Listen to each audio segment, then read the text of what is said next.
रसिक श्रोत्यांना नमस्कार. आज आपण ऐकणार आहोत हम ओम मराठी लिखित दाव या कथासंग्रहातील भूमिका ही कथा. आपला प्रोजेक्ट बंद करण्यात येणार असल्याचं तिनं बऱ्याच दिवसांपूर्वी ऐकलं होतं. पण आज सकाळी ऑफिसात आल्या आल्या तिला ती बातमी अगदी खात्रीशीर स्वरूपातच कळाली. तिचे सिनियर कलीग डॉक्टर श्रीखंडेच तिला म्हणाले, शेवटी आपली बातमी खरी ठरणार मिसेस प्रभूने. हे शब्द उच्चारताना डॉक्टर श्रीखंडे जेवढे धास्तावलेले दिसत होते त्यापेक्षा कितीतरी अधिक प्रमाणात ती धास्तावली. पहिल्यांदा तिनं याबद्दलची कुणकुण ऐकली तेव्हा तिच्या मनात चर झालं होतं. पण एक आशा तिच्या मनात धुकधुकत होती. प्रोजेक्ट बंद न करता चालू ठेवीलच कंपनी. शेवटी एका मोठ्या उद्योग समूहाची प्रतिष्ठा त्या प्रोजेक्टशी निगडीत आहे. ती काम करीत असलेला प्रोजेक्ट उद्योग समूहानं आपल्या प्रतिष्ठेसाठी सुरू ठेवावा अशी तिची अपेक्षा होती. पण उद्योग समूहाला प्रोजेक्ट चालू ठेवण्याची काही गरज नव्हती. गरज होती ती तिला, तिच्याप्रमाणेच त्या प्रोजेक्टमध्ये काम करणाऱ्या 8-10 जणांना. ती स्वतः, तिचे 3 कलिग्स, 1-2 टायपिस्ट पोरी, फील्ड वर्कर्स, शिपाई आणि इतर नोकरवर्ग. स्वतः प्रोजेक्ट इन्चार्ज श्रीनिवासन यांना सुद्धा. ते तर दिल्लीतला आपला जॉब सोडून या प्रोजेक्टचे इन्चार्ज म्हणून आले होते. श्रीखंडे किंवा इतर लोक, तशीच ती स्वतः सुद्धा असेच आपले पूर्वीचे जॉब सोडून या प्रोजेक्टकडे आले होते. प्रोजेक्ट तिला इंटरेस्टिंग वाटला होता. झपाट्यानं वाढणाऱ्या कारखान्यांच्या परिसरातील मनुष्य जीवनाचा अनेक अंगांनी अभ्यास करायचा, विशेषतः कामगार वर्गाचा. तेथील सामाजिक वातावरणाचा, सांस्कृतिक, शैक्षणिक प्रश्नांचा, पर्यावरणाच्या दूषितीकरणाचा. उद्योग समूहानं पैसे दिलेले होते. संस्था स्थापन करून फंड उभा करण्यात आला होता. हा प्रोजेक्ट राबविला जात होता. ती स्वतः कामात रस घेणारी होती. तिला तिथं फार काम मिळून गेलं होतं. वेतन बऱ्यापैकी होतं. इतर फॅसिलिटीज फार नव्हत्या, पण काम आवडीचं होतं, वेगळं होतं. आपली पूर्वीची नोकरी सोडून ती या संस्थेत आली होती. 8-10 वर्ष मजेत गेली होती. पण आता संस्थेनं सर्वांसमोरच प्रश्न उभा केला होता. उद्योग समूहाकडून मिळणारा पैसा आता दुसऱ्या प्रकारच्या कामाकडे वळणार होता. ती काम करीत असलेली संस्था नावानं अस्तित्वात राहणार होती, पण कारखान्याच्या परिसरातील मनुष्य जीवनाचा अभ्यास करणारा प्रोजेक्ट स्थगित करण्यात येणार होता. 4-6 महिन्यापूर्वी उडत उडत ही बातमी त्यांच्या कानावर आली होती. आज डॉक्टर श्रीखंडांनी ती कन्फर्म असल्याचं सांगितलं. अजून अधिकृत पत्र यायचं होतं, पण उद्योग समूहाच्या डायरेक्टर बोर्डानं फंड्स दुसरीकडे वळविण्याचा निर्णय घेतला होता आणि ती बातमी डॉक्टर श्रीखंडांना अगदी माहीतगार गोटातून कळली होती. धास्तावलेल्या स्वरात त्यांनी ती तिला सांगितली होती. नेहमीप्रमाणे ती इतर बहुतेकांच्या आधीच आली होती. त्याबद्दल तिचा कटाक्षच असे. कधीही ठरलेल्या वेळेपेक्षा उशीर करावयाचा नाही. उशीर झाला तरी तिला कोणी बोललं नसतं किंवा कामही अडलं नसतं. पण उशिरा येणं किंवा कामाची जबाबदारी टाळणं तिला कधीच मंजूर नसे. संस्थेच्या कामाची जी जबाबदारी संस्थेनं आपल्यावर सोपवली ती सर्व शक्तीनिशी पार पाडावयाची. ऑफिसात वेळेवर पोहोचण्यासाठी ती प्रत्येक दिवशी अगदी पहाटेपासून धडपडे. स्वयंपाक स्वतः करी. तो करता करता पोरांच्या अभ्यासावर लक्ष ठेवी. केरवारे स्वतः करी. मुलांना जेवायला वाढून त्यांचे डबे आणि खाणी तयार करून ती ठरलेल्या वेळी ऑफिसात पोहोचे. त्यावेळी तिच्याखेरीज आणखी कोणी क्वचित येऊन पोहोचलेला असे. ती फील्ड वर्कसाठी ऑफिसच्या बाहेर पडे तेव्हाही ठरलेल्या वेळी ठरलेल्या ठिकाणी पोहोचे. आज ती ऑफिसात पोहोचली तेव्हा तिच्या आधी फक्त डॉक्टर श्रीखंडे तेवढे येऊन पोहोचले होते व आल्या आल्या त्यांनी ती बातमी तिला ऐकवली होती.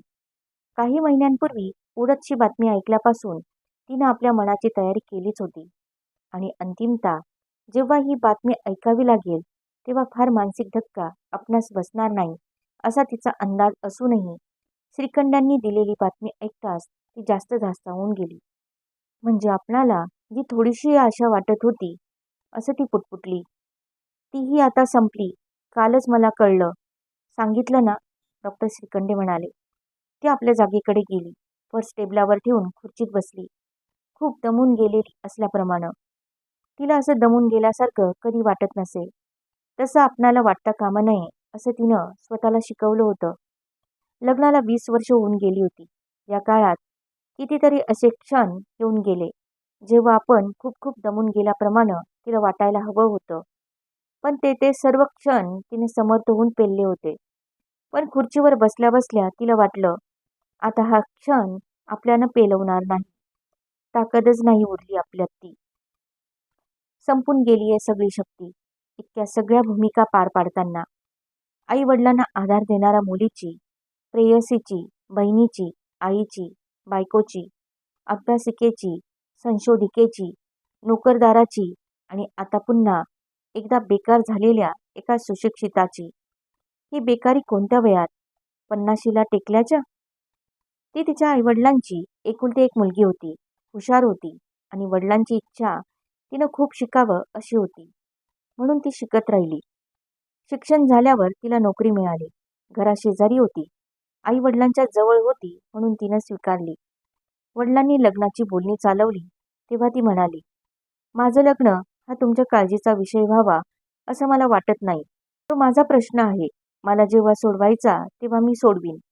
ती प्रश्न सोडवताना एक खबरही घेणार होती. उत्तर सरळ असावं, गुंतागुंतीचं नसावं. प्रश्न सोडवता सोडवता अधिक प्रश्न निर्माण करणारं नसावं. श्रीधर तिला भेटला. तिला तो खूप आवडला. तो तिच्या मते एक होतकरू तरुण होता. कुठेतरी नोकरी करीत होता. पण नोकरी करणं आणि नोकरी संपली की निवृत्त होणं हेच काही ध्येय नव्हतं. त्याला काहीतरी कार्य करायचं होतं. समाजसेवेच्या स्वरूपाचं, सांस्कृतिक कार्याच्या स्वरूपाचं, राजकीय कामसुद्धा. ते तिला पटलं, आवडलं. त्याचं वेगळेपणही तिला जाणवून गेलं. लग्न करायचं ठरल्यानंतर ती त्याला म्हणाली, तू आमच्याच घरी ये राहायला. अगदी घर जावई म्हणून नव्हे, पण घर मोठं आहे. आई वडिलांनाही गरज आहे. मी तुझ्याकडे आले काय किंवा तू माझ्याकडे आलास काय? पण ते त्याला पसंत नव्हतं. ती त्याला म्हणाली, ओके, आपण तुझ्या किंवा माझ्याही आई वडिलांकडे न राहता तिसरीकडेच राहूया. त्यानं म्हटलं, तू निर्णय घेशील तो मला मान्य आहे. लग्न करून आई वडिलांचं घर सोडतानाच तिनं पगाराचे साठवलेले पैसे आई वडिलांकडे सुपूर्द केले. हे तिनं त्याला सांगितलं तेव्हाही तो म्हणाला, तू घेशील तो निर्णय मला मान्य आहे. पुढेही तो असंच म्हणत राहिला. सगळे निर्णय तीच घेत राहिली. बिराळासाठी जागा बघण्याचा, घरातलं एवढं तेवढं सामान खरीदण्याचा, पाहुण्या रावळ्यांच्या आगत स्वागताचा, नातेवाईकांना भेटी देण्याचा, घराला रंग कोणता द्यावा याचा. त्याचं नोकरीत लक्ष नाही आणि भागतही नाही त्याच्या पगारात, म्हणून नोकरीही सुरू ठेवण्याचा, मुलं होण्याच्या किंवा 2 मुलं झाल्यानंतर ती थांबविण्याचा, त्यांच्या शिक्षणाचा, त्यांच्या अभ्यासाचा, परीक्षात मुलांनी सतत वरच्या क्रमांकावरच राहिलं पाहिजे याचा, त्यांचा पुढील व्यावसायिक अभ्यासक्रम ठरवून देण्याचा, भाड्याच्या जागेत कटकटी होतात म्हणून स्वतःच्या नावावर कर्ज काढून ओनरशिप ब्लॉक घेण्याचा. श्रीधरनं अचानकच नोकरी सोडून दिली तेव्हा आपल्याला कायमपणे नोकरी करत राहिलंच पाहिजे याचा. असे संसारातले, आयुष्यातले सगळे महत्त्वाचे निर्णय तिनंच घेतले होते. निर्णय घेतले आणि त्याच्या पाठोपाठ येणाऱ्या काळजा आणि जबाबदाऱ्या यांची ओझी पण स्वतःच्याच शिरावर घेतली होती. दमून जायला होईपर्यंत वाहिली होती. तिला अनेकदा वाटे, श्रीधरनं यातली काही ओझी पेलायला हवी होती. यातल्या काही जबाबदाऱ्या घ्यायला हव्या होत्या. काही निर्णयही घ्यायला हवे होते. कुटुंबातला प्रमुख घटक म्हणून पुरुषाच्या तालाने चालणाऱ्या भारतीय कुटुंब संस्थेतील स्त्रियांचा तिला कधी कधी हेवा वाटे. या बायकांचं आयुष्य किती निश्चिंत आहे. सगळे निर्णय पुरुषानं घ्यायचे आणि निर्णय घेण्यामुळे येणाऱ्या सर्व जबाबदाऱ्या, सर्व काळजा यांची ओझी सुद्धा त्यांनीच व्हायची. आपल्या वाट्याला मात्र इतर अनेक भूमिकांबरोबर ही भूमिका आली, कर्त्या कुटुंब प्रमुखाची. महत्त्वाचे निर्णय घेण्याची, त्यामुळे येणाऱ्या काळजा स्वतःच वाहण्याची, त्यामुळे खूप थकून भागून जाण्याची. टेबलावर डोकं ठेवून कधीच्या आपण बसलो होतो हे तिच्या लक्षात आलं. ते ऑफिसातले इतर सहकारी येऊन आवाज वाढला तेव्हा ती एकदम जागी झाली आणि लज्जित झाल्याप्रमाणे सावरून बसली. काय हो मिसेस प्रभूने, आज ऑफिसात आल्या आल्याच झोप? कोणीतरी म्हणालं. या उद्गारामुळं ती जरा अधिकच खजील झाल्यागत उठली. आणि वॉच घेऊन आली. कामाकडे वळली. पण कामाकडे तिचं लक्ष लागत नव्हतं. इतरही कुणाचं लागत नव्हतं. सगळ्यांच्या चर्चेचा एकच विषय होता. प्रोजेक्ट लवकरच बंद करण्यात येणार याचा. डॉक्टर श्रीखंडे यांनी आणलेली बातमी त्यांनी सर्वांनाच सांगितली होती. ती निश्चित स्वरूपाची बातमी ऐकण्यात आल्यानंतर सर्वांना एकच वाटत होतं. उपजीविकेचं दुसरं काहीतरी साधन पाहिलं पाहिजे. डॉक्टर गोसावींनी स्वतःच अशा स्वरूपाचा एक खाजगी प्रोजेक्ट सुरू करायचं ठरवलं होतं. ते त्यांनी बोलता बोलता जाहीर केलं. अशा प्रकारच्या प्रकल्पांसाठी मोठमोठ्या देणग्या कशा मिळवायच्या या तंत्रात ते पारंगत होते. डॉक्टर श्रीखंडे एका कॉलेजात प्रिन्सिपॉल म्हणून जाण्याच्या प्रयत्नात होते. श्रीनिवासन आपल्या आधीच्या दिल्लीच्या संस्थेत पुन्हा प्रयत्न करण्याच्या विचारात होते. ज्युनियर इन्व्हेस्टिगेटर्स काळजीत होते. पण आपण या प्रकल्पात नोकरीला आलो ते केवळ स्टेपिंग स्टोन म्हणून हीच त्यांची भावना होती. टायपिस्ट पोरींनाही दुसरीकडे कुठेतरी कामं मिळाली असती. त्यांच्यातली एकजण विशेष स्मार्ट होती. डॉक्टर गोसावींनी तिला आपल्या संकल्पित संस्थेत घेण्याची तयारी दर्शवली होती. दुसरी लग्न करून नोकरीच्या त्रासातून मुक्त होण्याची उमेद बाळगून होती. कारण तिच्या भावी सासू सासऱ्यांना सुनेनं नोकरी करणं अजिबात पसंत नव्हतं. प्रश्न उरला होता फक्त तिच्या एकटीचाच. तिला हे जाणवलं तेव्हा ती अधिकच धास्तावून गेली. एकटीनं ओढत आणलेल्या संसाराच्या काळजांचं एक प्रचंड ओझं आपल्यावर कोसळत आहे.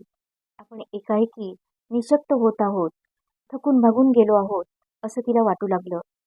पुन्हा ती टेबलावर डोकं टेकून बसली. बरं वाटत नाहीये का मिसेस प्रभूने? नाही ना, काल थोडं जागरण झालं. मुलाची तब्येत बरी नव्हती. अटेंड करावं लागलं त्याला रात्रभर. मग तुम्ही घरी जा ना. तिच्या कलिगची ही सूचना तशी वाईट नव्हती. पण असं अवेळी घरी जायचं म्हणजे नेहमीप्रमाणे कंपनीच्या बसऐवजी सिटी बसनं जायला हवं किंवा रिक्षानं. निदान 10-12 रुपये तरी खर्च. सगळेच जण ऑफिस अवर्स संपण्याची वाट बघत होते. तशीच तीही थांबली. रात्री तिच्या मुलांनी तिच्यासमोर आपल्या मागण्या सादर केल्या. थोरल्यानं बाहेरगावी म्हणजे अधिक मोठ्या शहरात जाऊन कराव्या लागणाऱ्या एका कोर्सची माहिती आणली होती आणि तो कोर्स पूर्ण करण्याची आपली इच्छा आईसमोर ठेवली होती. तो कोर्स उत्तम प्रकारे पूर्ण केल्यानंतर त्याला किती पगारापर्यंतची नोकरी ताबडतोब कशी मिळू शकली असती याविषयीचा अंदाज त्याने सांगितला. मला हाच कोर्स करायचा आहे. त्याने निर्णयच जणू सांगून टाकला. हा थोरला शरद आता चांगला 17 वर्षाचा होऊन गेला होता. आवाज फुटू लागला होता आणि ओठांवर पुरशी लव. भांडखोरही झाला होता. जिद्दीचा झाला होता. अनेकदा तो एवढ्या तेवढ्या गोष्टीत अगदी अटीतटीला येई आणि तिच्यासमोर तो जणू एक ढसमुसळं प्रश्नचिन्हच होऊन उभा राही. तसाच आता राहिला आहे असं तिला वाटून गेलं. शरद थोरला तर नूरा त्याच्यापेक्षा 3 वर्षांनी लहान. तिचं नाव अनुराधा, पण ती पोरीला नुसतं नूरा म्हणे. ती मेडिकलला जाणार म्हणत होती. त्यासाठी 10वीचा अभ्यास ती झटून करीत होती. पोरीनं शाळेत असताना एक निबंध लिहिला होता. त्यात तिनं आपण डॉक्टर होणार असं लिहिलं होतं आणि तेच पोरीनं पक्क धरून ठेवलं होतं. आपण डॉक्टर होणार. डॉक्टरीकडे प्रवेश मिळवायचा असेल तर 90-95% मार्क्स हवेत. त्यामुळे सतत ती अभ्यासात बुडालेली. रोज एकदा तरी आपल्या इच्छेचा आईसमोर उच्चार, मी डॉक्टर होणार. मला पाठवणार आहेस ना आई तू मेडिकलला? तिची दोन्ही मुलं अशी हुशार होती आणि जिद्दीची होती. त्यांना समजायला लागल्यापासून तिनंच मुलांत हे दोन्ही गुण ओतण्यासाठी अखंड धडपड केली होती. बुद्धी आहे तर पोरांनो परिश्रम करा, जिद्द बाळगा. बुळी-दुबळी माणसं मला अजिबात आवडत नाहीत. तिटकारा आहेत मला बुळ्या-दुबळ्या माणसांचा, ती त्यांना नेहमी सांगे. पोरांनी ते मनाला लावून घेतलं. आपलं व्यक्तिमत्व जणू तिला हवं तसंच त्यांनी घडवायला सुरुवात केली होती. आपल्या आकांक्षांचे पंख तिच्यासमोर पसरून ठेवले होते. मुलांकडे बघता बघता तिला वाटलं, मुलांनी आपले महत्वाकांक्षांचे पंख मिटवून घेतले तर किती बरं होईल. कितीचा खर्च येईल रे तुझ्या कोर्सला? शरदनं रात्री तो विषय काढला तेव्हा तिनं उलटा त्यालाच प्रश्न केला. खर्च म्हणजे मी डेफिनेट फिगर वर्कआउट नाही केलेली, पण मुंबईत 2 वर्ष राहायचं, तो खर्च शिवाय फी, आणखी जे मटेरियल, इन्स्ट्रुमेंट्स घ्यावी लागतील तो खर्च. इतकं करून जॉबची निश्चिती कितपत आहे? आईने विचारलं. 100%, तो म्हणाला व पुन्हा स्वतःची सोडवणूक करून घेण्यासाठी खुलासा देत म्हणाला. अर्थात आई, नोकरी मिळताना अनेक ठिकाणी फॅक्टर्स कन्सिडर करावे लागतात. स्पेशलायझेशनमुळे फायदा होतो, तसा तोटाही होतो. ओपनिंग चांगली असतात, पण तेवढी कमीही असतात ना. पण माझ्या एका मित्राच्या भावानं हा कोर्स केलाय. कंप्लीट करण्याआधीच त्याला ऑफर आली म्हणे एका कंपनीची. मुलगा होकारार्थी उत्तरासाठी अपेक्षेने तिच्याकडे बघू लागला. मुलांना तशीच सवय झाली होती.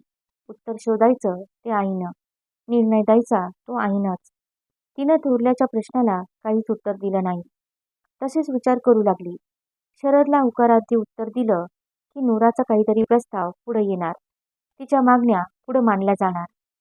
रात्री तो विषय तेवढाच राहिला. सकाळी पुन्हा शरदनं तोच विषय काढला तेव्हा ती म्हणाली, बघूया. म्हणजे नाहीच, होय ना? तो हिरमुसला होत चिडून म्हणाला. पोरं स्मार्ट आणि इंटेलिजंट असली तरी त्यांना त्यांच्या आईबापाचं पाठबळ लाभलं नाही तर त्यांची हुशारी अशी कसरत पडते, हो ना? दणादणा पाय वाजवत तो तिथून निघून गेला आणि पेपर चालण्याचं नाटक करीत बसला, स्वतःची धुमसत. तिला वाटलं, मुलगा म्हणतो ते खरं आहे की काय? त्याच्या हुशारीचं चीज होणार नाही आपल्याकडून. त्याच्या जिद्दीला अनुकूल प्रतिसाद मिळणार नाही आपल्याकडून. आज जे शरदच्या बाबतीत घडणार तेच उद्या नूराच्या बाबतीत. तीही हाच आरोप माझ्यावर करणार. तुझ्यामुळं माझी हुशारी कचऱ्यात गेली. आईबापांना जर आर्थिक तरतूद करता येत नसेल पोरांच्या भवितव्यासाठी, तर त्यांनी पोरांच्या मनात कशाला निर्माण करायची जिद्द आणि महत्वाकांक्षा? हाच आरोप ठेवणार पोरं माझ्यावर, माझ्या एकटीवर. श्रीधरची मात्र यातून संपूर्ण सुटका. ती तरातरा शरद बसला होता तिथे आली आणि म्हणाली, तुला या कोर्ससाठी पैसे हवेत ते तुझ्या बाबांकडून घे. माझ्यापाशी काही नाही, कळलं? बाबांकडे कुठून येणार पैसे? नसायला काय झालं? ते काही नोकरी करीत नाहीत तुझ्यासारखी? तू करतेस, पगार कमवतेस. आम्ही पैसे मागायचे ते त्यांच्याकडे नाहीत, तुझ्याकडेच. शरद उघड उघड बापाच्या बाजूनं आर्ग्युमेंट करतोय. ते नोकरी करीत नाही म्हणून त्यांना सवलत, आणि मी नोकरी करते म्हणून माझ्यावर जबाबदारी. माझ्या पगारावर पोरांचा जणू हक्क. इतकी वर्ष संसार चालवला, कटकटी नकोत भाड्याच्या घरातल्या, म्हणून ब्लॉक घेतला कर्ज काढून, त्याची परतफेड. आजवर पोरांची शिक्षणं आणि अधूनमधून श्रीधरला खर्चायला पैसे. त्यानं शेवटी या सगळ्या करण्यावर लाथच मारली. थुंकला जणू माझ्या कष्टांवर, माझ्या जगण्यावर. तरी पोरगा त्याचीच बाजू घेतो. माझ्याकडे फक्त पैशांची मागणी करतो. आई म्हणजे काय? फक्त पैसे मिळवणारं आणि मागणीनुसार पैशांचा पुरवठा करणारं मशीन. त्यासाठी तिनं धडपड करायची, काटकसर करायची. एक नोकरी सोडली तर दुसरी प्राणपणानं शोधायची, तोंड वेंगाडायची, काळजी करायची आपली व आपल्या संसाराच्या भवितव्याची, पोरांच्या भवितव्याची. पण त्याची जाणीव कोणालाच नाही, ना श्रीधरला ना शरदला. श्रीधरनं आपल्याशी असलेलं भावनात्मक नातं कधीच संपवून टाकलं, तसं पोरांचंही संपलं की काय? तिच्याच मनात आलेल्या या प्रश्नानं ती पुन्हा एकदा धास्तावून गेली. ऑफिसात गेली तरी त्या प्रश्नानं तिचा पाठपुरावा सोडला नाही. ऑफिसात कुणाचाच कामाचा मूड नव्हता, तिचंही लक्ष नव्हतं. सगळे शेवटच्या नोटिशीची वाट बघत होते आणि कंपनीनं कॉम्पेन्सेशन दिलं तर एकूण कितीशी रक्कम हाती पडेल याचाच हिशोब करीत होते. तिनं तो हिशोब कधीच करून ठेवला होता. सगळी रक्कम 10-11 हजाराच्या आत बाहेर जात नव्हती. काय होणार एवढ्या रकमेनं? ब्लॉकसाठी घेतलेलं कर्ज आहे, संसाराचा खर्च आहे, मुलांची शिक्षणं, मुलीला डॉक्टर व्हायचंय आणि मुलाला स्पेशलाइज कोर्सला पैसे हवेत. अर्ध्यावर आलेलं आपलं आयुष्य आणि श्रीधरचं हे असं. 50शी पार केली तरी अजून कोणत्याही क्षेत्रात तो स्थिर झालेला नाही. सर्व क्षेत्रात अजूनही पोरकट उत्साहानं त्याची उमेदवारी सुरू आहे. समाजकारणात काम करतो म्हणजे काय? फक्त विविध प्रश्नांवर निघणाऱ्या मोर्चात इतरांकडून ढकलला जातो आणि घोषणा देण्यासाठी घसा खरवडतो. राजकारणात सक्रिय असतो म्हणजे फक्त निवडणुकीसाठी उभ्या राहिलेल्या लोकांना यशस्वी करण्यासाठी मतदारांच्या पत्रिकांवर नावं लिहून तो त्या घरोघरी पोहोचवतो आणि बैठकींसाठी सतरंजा घालतो. फक्त हौशी कार्यकर्ता. हौशी म्हणजे उमेदवारी करणारा. हौशी म्हणजे मान्यता न मिळालेला. हौशी म्हणजे कोणीही यावं आणि काम सांगून जावं असा कार्यकर्ता.